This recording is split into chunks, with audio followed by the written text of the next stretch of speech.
शांति। ब्रह्मा कुमारी से जो ज्ञान दिया जाता है वो डायरेक्ट परमात्मा का ज्ञान होता है। शिव भगवान उवाच, सच्ची गीता है ये, सच्ची सच्ची सत्यनारायण की कथा है।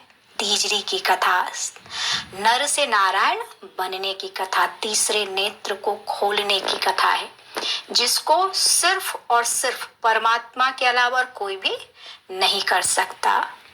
इसको सच्ची गीता कहते हैं।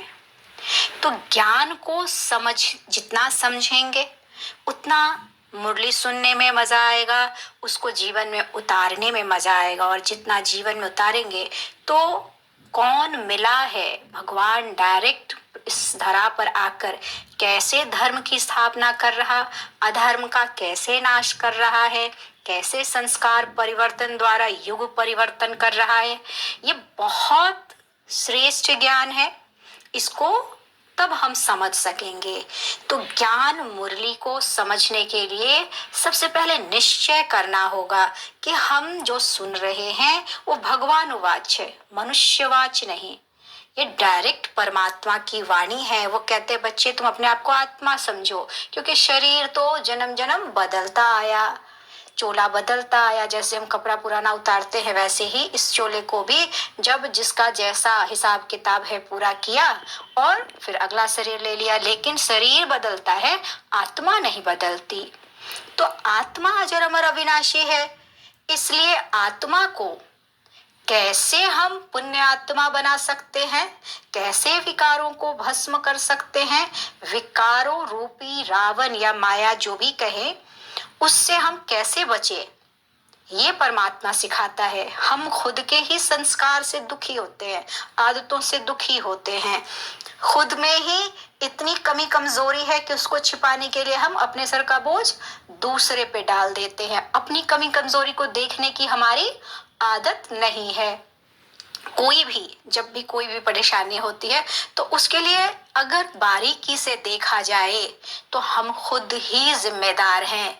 कहीं ना कहीं हम गलत हैं, हमारी समझ, हमारी सोच गलत है, जिसके कारण हम प्रॉब्लम में फंसे हुए हैं, परेशानी में फंसे हैं। कहीं मोह है, कहीं बहुत ज्यादा लगाव है,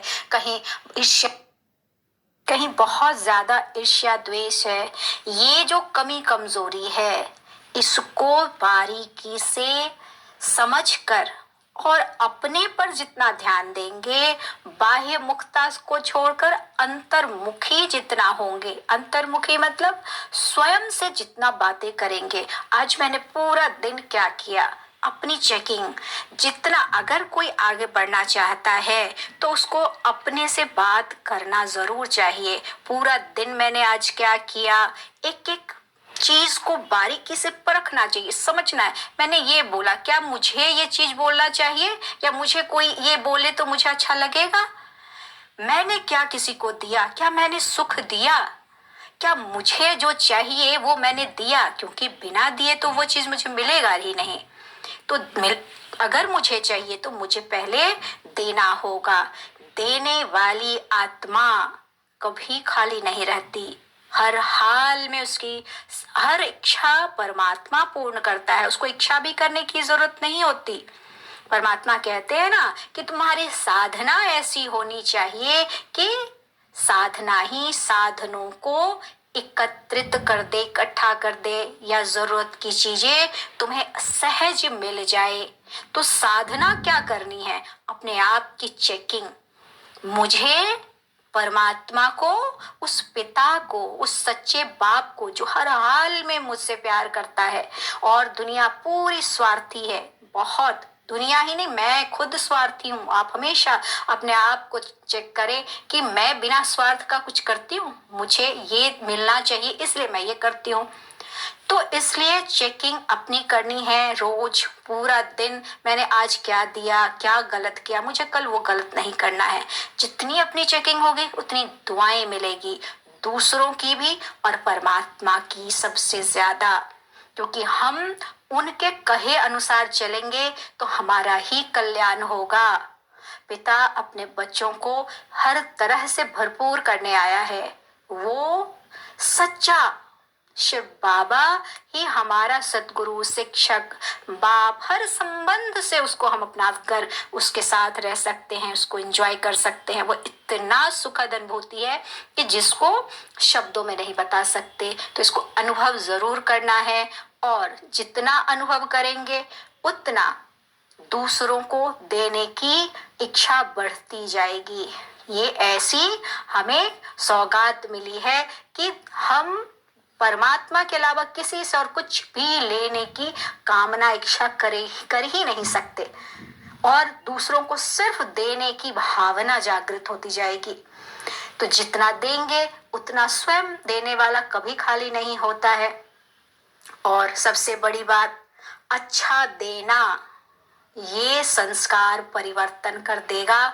और ये नहीं सोचना चाहिए कि मेरे एक के करने से क्या होता है।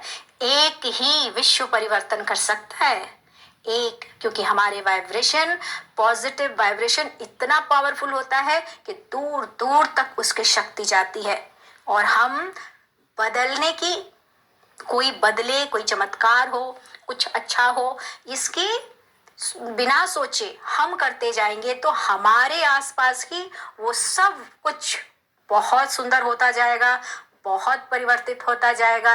ये बहुत ही श्रेष्ठ ज्ञान है, इसलिए इसको बहुत प्यार से सुनना भी चाहिए, जीवन में उतारना भी चाहिए, और दूसरों को जरूर जरूर संदेश देना भी चाहिए, सुनाना भी चाहिए, अपने कर्म से भी, मन से भी, मनसा से भी और वाणी से भी। अच्छा, ओम शांति।